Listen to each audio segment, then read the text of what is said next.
Boone Carter had memorized every detail from the photograph. Soft brown curls, delicate hands folded in her lap, eyes that looked away from the camera with shy uncertainty. He stood beside his wagon at the trading post, watching the dust cloud grow larger on the horizon, knowing that in minutes he would meet the woman who would become his wife. But when the travel wagon lurched to a stop and the door swung open, the woman who stepped down was nothing like the photograph. Her hair was darker, pulled back severely. Her hands were calloused and strong, and when she looked at him, there was no shyness in her green eyes, only a fierce determination that made his chest tighten. "You must be Boone Carter," she said, her voice carrying an edge that cut through the afternoon heat. She didn't wait for his response. "I'm Ruby, not Violet. Ruby." Boone felt the ground shift beneath his boots, though he hadn't moved. The woman before him wore a simple brown dress, but she filled it differently than any woman he'd ever seen, like she could face down a storm and walk away unscathed. She was studying him with the same intensity he was studying her, and something in that mutual assessment sent heat crawling up his neck. "Where's Violet?" The question came out rougher than he intended. Ruby's jaw tightened almost imperceptibly. "There's been a change of plans." She reached into the wagon and pulled out a leather satchel, slinging it over her shoulder with practiced ease. "We need to talk." Behind her, the wagon driver was already unhitching his team, avoiding eye contact with both of them. Whatever conversation Ruby wanted to have, the driver clearly wanted no part of it. That alone told Boone that something was seriously wrong. "The letters," Boone said slowly, his mind trying to piece together what was happening. "You've been writing to me for 6 months. About the wedding arrangements, about a lot of things that have changed." Ruby stepped closer, and Boone caught a scent that was nothing like the rosewater Violet had mentioned in her letters. This was something earthier, more honest. Some things you need to know. Some things that were never mine to tell you in the first place. The way she said it made Boone's stomach clench. This wasn't just about a missed connection or a delayed journey. Ruby was carrying secrets that went deeper than a simple substitution, and the weight of them was visible in the set of her shoulders, the careful way she chose her words. "Where is she, Ruby?" Boone asked again. And this time his voice carried the authority that made his ranch hands jump to attention. Ruby met his gaze without flinching. "That depends on how much truth you can handle, Boone Carter. Because once I start talking, there's no going back to the life you thought you were going to have." Boone stared at Ruby for a long moment, the weight of her words settling between them like a challenge neither could ignore. The trading post behind them buzzed with the usual afternoon activity, men loading supplies, horses stamping against the heat, but everything felt muted compared to the intensity radiating from the woman standing before him. "I can handle whatever truth you're carrying," he said finally, though his gut twisted with uncertainty. 6 months of letters, 6 months of planning a future with a woman he'd never met, and now everything he thought he knew was crumbling. Ruby glanced around the crowded trading post, then back at him. "Not here. Too many years." She gestured toward his wagon. "Your place?" The suggestion hit him wrong. Bringing her to his ranch, to the house he'd been preparing for Violet, felt like crossing a line he couldn't uncross. But the alternative, standing here in public while his carefully ordered world fell apart, felt worse. "Follow me," he said, climbing onto his wagon seat. Ruby didn't hesitate. She swung up beside him with a fluid motion that spoke of years spent around horses and hard work. When she settled onto the bench, Boone was acutely aware of the space between them, close enough that he could see the fine lines around her eyes, far enough that propriety was maintained. The ride to his ranch passed in tense silence. Ruby sat straight-backed, her hands folded in her lap, but Boone caught her stealing glances at him when she thought he wasn't looking. Each time their eyes met, something electric passed between them, something that had nothing to do with the missing sister or broken agreements. His ranch house sat in a valley between rolling hills, modest but well-built, with a wide porch that caught the evening breeze. Boone had spent weeks preparing it for his bride. New curtains in the bedroom, wildflowers planted by the front steps, fresh paint on the shutters. Now, as Ruby surveyed it all with those sharp green eyes, he felt foolish for his preparations. "You built this yourself?" she asked as they approached the front porch. "Most of it." Boone tied off the reins and climbed down, then moved to help Ruby from the wagon. When he offered his hand, she hesitated for just a moment before taking it. Her palm was warm and calloused against his, and when she stepped down, she stood closer than necessary. "It's beautiful," she said, and something in her voice suggested she meant it. They stood there for a moment, her hand still in his, both of them seeming to realize at the same time that this simple contact felt more intimate than it should. Ruby pulled away first, but not quickly enough to hide the flush that crept up her neck. "We should go inside," Boone said, his voice rougher than he intended. Ruby nodded, but as they walked toward the front door, she stopped suddenly. "Before we do this, before I tell you everything, I need you to understand something."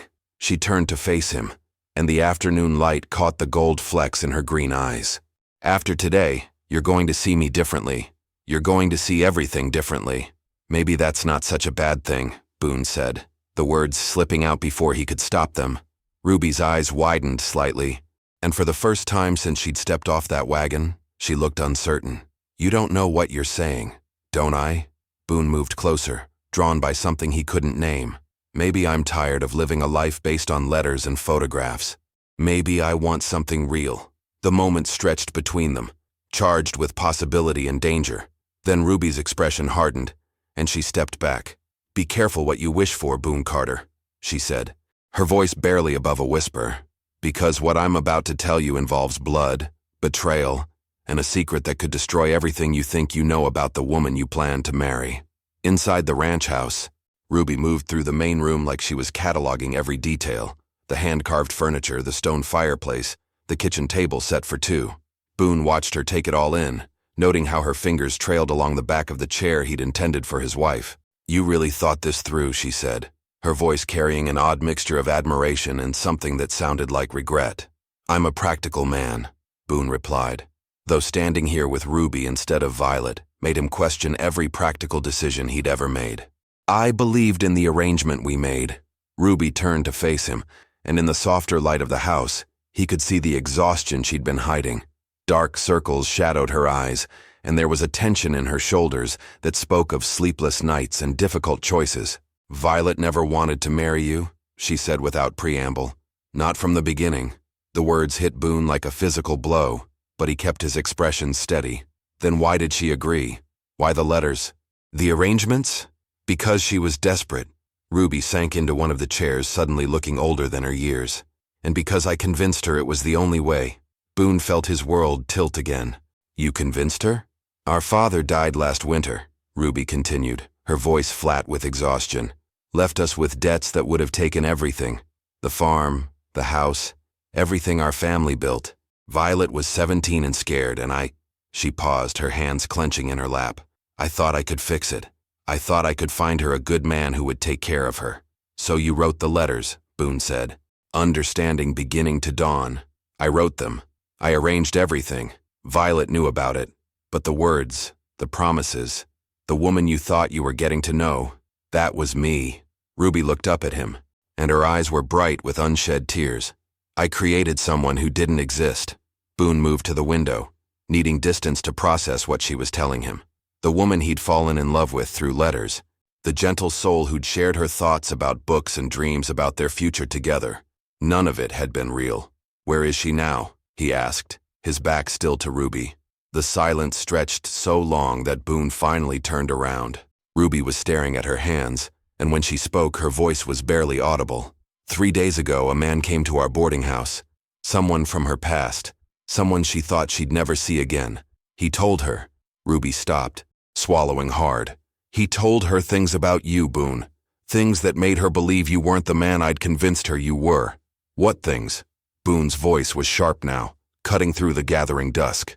Ruby met his eyes, and he saw fear there, not of him but of what she had to tell him. "He said you were already married, that you collect wives through correspondence and then sell them to men in mining camps." Her voice broke slightly. He had documents, photographs, proof that seemed real enough to terrify a 17-year-old girl. Boone felt rage building in his chest, but before he could speak, Ruby continued. "So she ran. With him. And I came here to warn you, because whoever that man is, whatever he wants, this isn't over. He knows about you, about your ranch, about the arrangements we made." Ruby stood up, her hands shaking slightly. "And I think we're both in danger." Boone stared at Ruby, processing her words. The idea that someone would go to such elaborate lengths to destroy his reputation seemed impossible, yet the fear in her eyes told him she believed every word of it. "What did this man look like?" he asked, moving closer to her. "Tall, well-dressed, gray hair but young face. He spoke like an educated man, carried himself like someone used to getting his way. Ruby wrapped her arms around herself. But his eyes, she shuddered. Cold, like he enjoyed delivering bad news. Something about the description tugged at Boone's memory, but he couldn't place it. Did he give a name? Marcus Dalton. Said he knew you from before you came here, before you started your ranch. The name hit Boone like a punch to the gut. Marcus Dalton. Images flashed through his mind. A business partnership gone wrong. Accusations of theft. A man's reputation destroyed by lies and forged documents. Boone had thought that chapter of his life was buried in the past. Ruby noticed his reaction immediately. You know him. I knew him, Boone said grimly. 3 years ago, back in Colorado, we were partners in a freight business until he started skimming money from clients. When I confronted him, he turned it around, made it look like I was the thief. By the time I proved my innocence, he'd disappeared with half our assets. So the documents he showed Violet were probably fake just like before, but convincing enough to fool a scared young woman. Boone ran a hand through his hair, anger building in his chest. The question is, how did he find me? And why now? Ruby stood up, pacing to the window. There's something else, she said, her voice hesitant. When Violet left with him, she took something. A letter that came for you last week.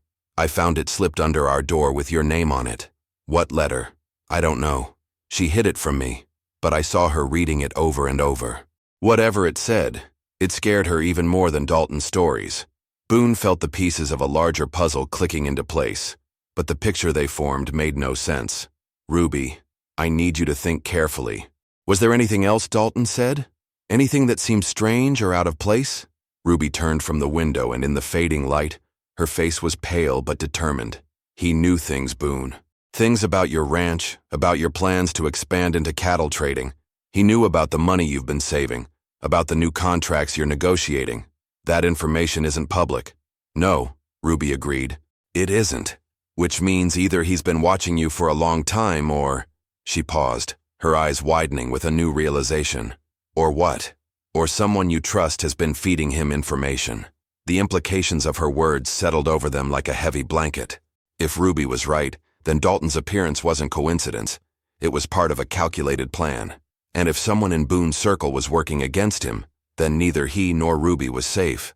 As if summoned by their conversation, the sound of hoofbeats echoed across the valley. Both of them moved to the window, and in the distance, they could see 3 riders approaching the ranch at a steady pace. Expecting company? Ruby asked, her voice tight with tension. Boone shook his head, his hand instinctively moving to the rifle mounted above the fireplace. Not at this hour. The riders were still too far away to identify, but something about their purposeful approach made Boone's skin crawl. Whatever Dalton had planned, whatever game he was playing, it looked like the next move was about to be made. Ruby, Boone said quietly, not taking his eyes off the approaching riders. Whatever happens next, I need you to know, I never would have hurt Violet, and I'm not going to let anyone hurt you. Ruby moved closer to him, close enough that he could feel the warmth of her body. I know, she whispered. I've known since the moment I met you. The 3 riders drew closer, and Boone's blood ran cold as he recognized the lead horse, a distinctive black mare with white markings. He'd seen that horse every week for the past 2 years, tied up outside the trading post while its owner conducted business. That's Sheriff Morrison, Boone said, his voice flat with disbelief. Ruby tensed beside him. Is that good or bad? Before Boone could answer, the riders pulled up in front of the house. Sheriff Morrison dismounted slowly, his weathered face grim in the fading daylight. The 2 men with him stayed mounted, their hands resting casually near their weapons, a detail that wasn't lost on Boone. Evening, Boone, Morrison called out, his voice carrying the weight of official business. Need to have a word with you. Boone stepped onto the porch, Ruby close behind him. What's this about? Sheriff? Morrison's eyes shifted to Ruby, and something unreadable passed across his face. Miss, I'm going to need you to step aside. This is between me and Mr. Carter. She stays, Boone said firmly, and he felt Ruby's hand briefly touch his arm in gratitude. The sheriff's jaw tightened. Boone, I've got a warrant here for your arrest. Charges of fraud, theft, and conspiracy to commit kidnapping. The words hit like physical blows. What? That's impossible. Morrison pulled a folded paper from his coat. Got a complaint filed this morning by a Mr. Marcus Dalton. Says you've been running a scheme to lure young women out here under false pretenses. Claims you've got a missing girl named Violet McCall, and her family's worried sick. Ruby stepped forward, her chin raised defiantly. I'm Violet's sister. She's not missing. She left of her own free will. That's not what Mr. Dalton says, miss. He's got witnesses who saw her being forced into a wagon against her will. Says she was crying, begging for help. Boone felt rage building in his chest. Dalton's lying. He's the one who took her. Filled her head with false stories about me. Maybe so, Morrison said, though his tone suggested he didn't believe it. That's for a judge to decide. Right now, I need you to come with me peaceful-like. One of the mounted men shifted in his saddle, and Boone noticed the way his coat fell open to reveal a badge. Not local law, but federal. This wasn't just about local charges anymore. Sheriff, Ruby said, her voice steady despite the circumstances. What if I told you I could prove Marcus Dalton is the one lying? That I have evidence he's been planning this for months? Morrison's expression didn't change, but Boone caught the brief glance he exchanged with the federal marshal. It was a look that spoke of prior conversation, of plans already made. Miss, I appreciate you wanting to help your friend here, but we've got to follow proper procedures. Evidence gets presented in court, not on someone's front porch. The way he said it, the careful neutrality of his tone, told Boone everything he needed to know. This wasn't about justice or proper procedures. This was about following orders, about a plan that had been set in motion long before tonight. Ruby, Boone said quietly, never taking his eyes off Morrison. Remember what I said about trusting the wrong people? She nodded almost imperceptibly. Sheriff Morrison and I go back 5 years, Boone continued, his voice carrying just enough to reach the mounted men. He's the one who helped me get established here. Who knew about my business plans, my financial arrangements? The silence that followed was deafening. In that moment, Ruby understood exactly what Boone was telling her. Sheriff Morrison had been feeding information to Marcus Dalton all along, and now they were both trapped. Morrison's hand moved slowly toward his gun, but he stopped when Ruby stepped forward, her voice cutting through the tension like a blade. Sheriff, before you make a mistake you can't take back. You should know that Marcus Dalton isn't the only one who's been watching people. She reached into her coat pocket, pulling out a small leather journal. I've been keeping records too. Morrison's eyes narrowed. What kind of records? The kind that show exactly when you started visiting Dalton at the hotel in town. The kind that detail your conversations about Boone's business, his routines, his financial dealings. Ruby's voice was steady, but Boone could see her hands trembling slightly. 3 months of meetings, Sheriff. All documented. The federal marshal shifted in his saddle, suddenly interested. That true, Morrison? She's lying, Morrison said, but his voice lacked conviction. Desperate people say desperate things. Ruby opened the journal and began reading. March 15th. Morrison met Dalton at the Silver Dollar Hotel, 2nd floor, room 12. They discussed Boone's cattle contracts and his plans to expand eastward.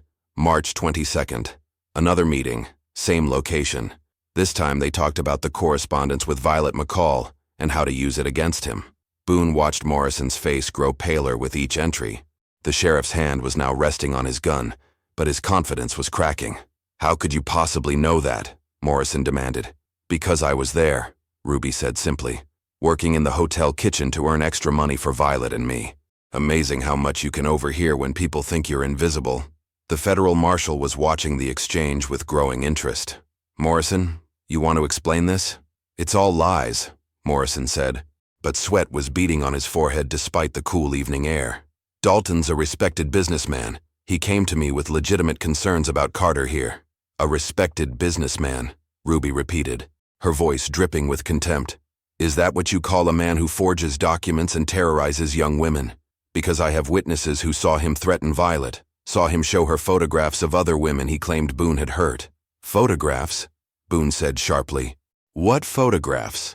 Ruby turned to him, her expression grim. Pictures of women, bruised and crying. He told Violet they were all your previous wives, all victims of your schemes. But I recognized one of them. Boone. She works at the saloon in the next town over. I saw her last week, alive and well and married to the blacksmith. The pieces were clicking into place now. Dalton hadn't just been planning to frame Boone. He'd been building an elaborate case using fabricated evidence. With Morrison's help, the federal marshal was now fully focused on Morrison. "Sheriff, I'm going to need you to step down from your horse and explain yourself." Morrison's face hardened, and in that moment, Boone saw the man make his choice. The sheriff's hand flew to his gun, but before he could draw it, Ruby did something that shocked everyone. She grabbed Boone's arm and yanked him sideways, just as Morrison's gun cleared leather. The shot went wide, shattering the window behind them, and in the chaos that followed, Ruby pressed something into Boone's hand. "A key. The barn," she whispered urgently. "There's something hidden there you need to see. Something Violet left behind." As the federal marshal struggled to subdue Morrison, and the second rider tried to control his spooked horse, Boone realized that Ruby had been planning for this moment all along. She hadn't just come to warn him about danger. She'd come to give him the tools to fight back. But what had Violet hidden in his barn? And how had Ruby known where to find it? The federal marshal had Morrison face down in the dirt, hands bound behind his back, while the second rider kept his weapon trained on both men. In the confusion, Boone and Ruby had managed to slip around the side of the house, using the darkness as cover. "This way," Ruby whispered, leading him toward the barn. Her hand found his in the darkness, and Boone was struck by how natural the contact felt, how right it seemed to be moving through danger with this woman by his side. "Ruby, how did you know about whatever's in the barn?" he asked as they reached the large wooden doors. She paused, her face barely visible in the moonlight. "Because I've been here before." The admission hit him like a physical blow. "What?" 2 weeks ago, Violet insisted on seeing the place where she was supposed to live. "We rode out here while you were in town." Ruby's voice was barely audible. "She wanted to leave you a letter, something to explain why she couldn't go through with the marriage. But when we got here and saw how much care you'd put into preparing for her, she changed her mind about the letter. She hid it instead. In case something went wrong, in case she needed proof of what really happened." Ruby held up the key. "She made me promise to come back for it if Dalton ever showed up."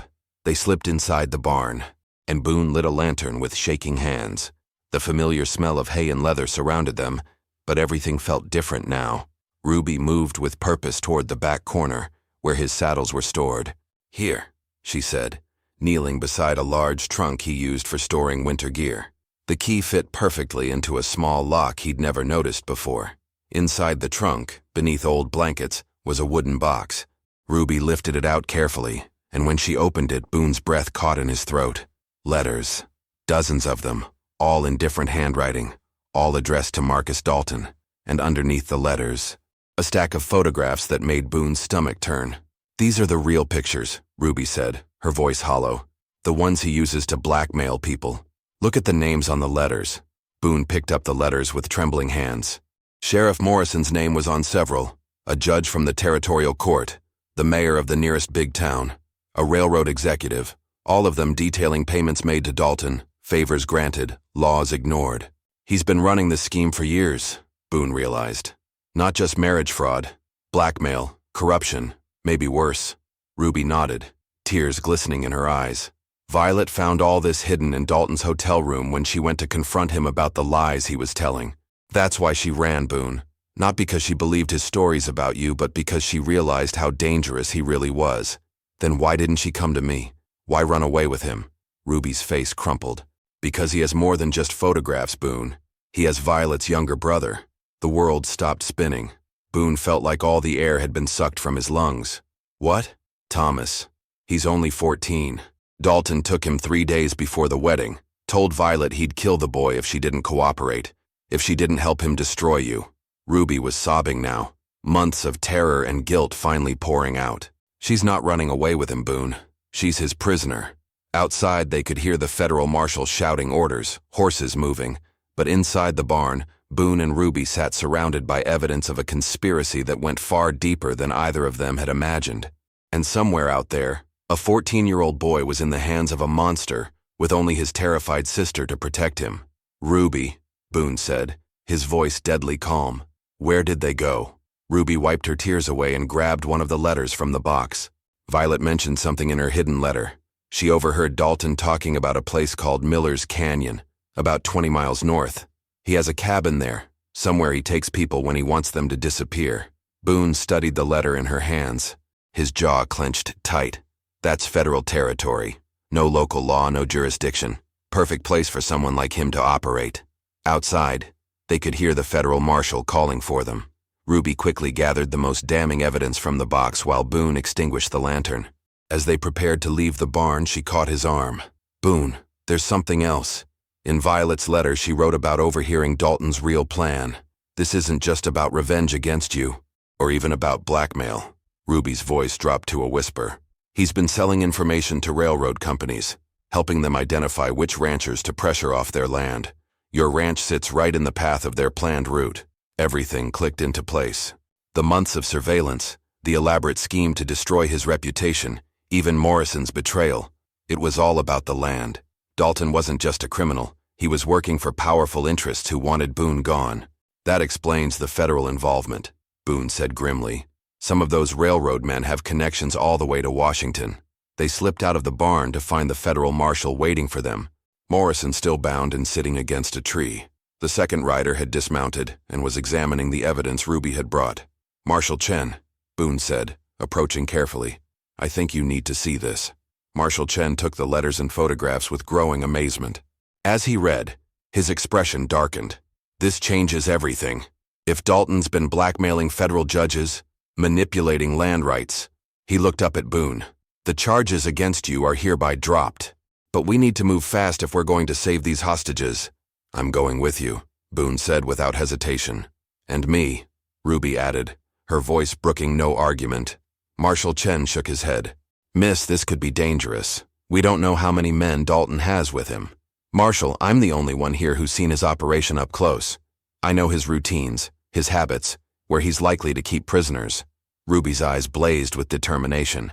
"Besides, Violet trusts me. If you want her cooperation during the rescue, you need me there." Boone felt something shift in his chest as he watched Ruby stand her ground. This woman who had traveled across dangerous territory to warn him, who had risked everything to expose Dalton's conspiracy, who was now volunteering to ride into danger to save her sister. She was unlike anyone he'd ever known. "She's right," Boone told the marshal. "We need her." Marshal Chen studied them both for a long moment, then nodded. "We leave at first light.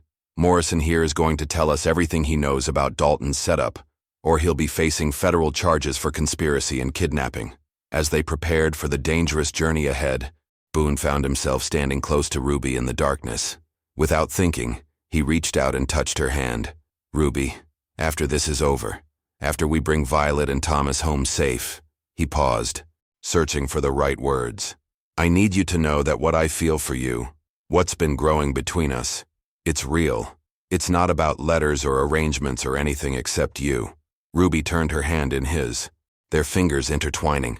"I know," she whispered. "I feel it too." Tomorrow they would ride toward danger, toward a confrontation that could cost them everything. But tonight, in the space between heartbeats, they had found something neither of them had been looking for, something worth fighting for. Miller's Canyon lived up to its reputation as a perfect hiding place. The narrow passage between towering rock walls led to a hidden valley where Dalton had built his operation. From their position on the ridge above, Boone could see the main cabin and two smaller outbuildings through his field glasses. "Two guards at the front, one more by the horses," Marshal Chen whispered. "Ruby, you see any sign of the hostages?" Ruby pointed to the smallest building. "There, the cabin with the barred windows. I can see movement inside." Morrison, now cooperating fully to save his own skin, had provided crucial information about Dalton's setup. 4 men total, well-armed, but overconfident. They weren't expecting federal law enforcement to find them in this remote location. "Remember the plan," Chen said quietly. "Boone and I take the guards. Ruby, you get to that cabin and secure the hostages. We move on my signal." The attack happened with swift precision. Boone's shot dropped the first guard before the man could cry out. Chen's rifle spoke a heartbeat later, taking down the second.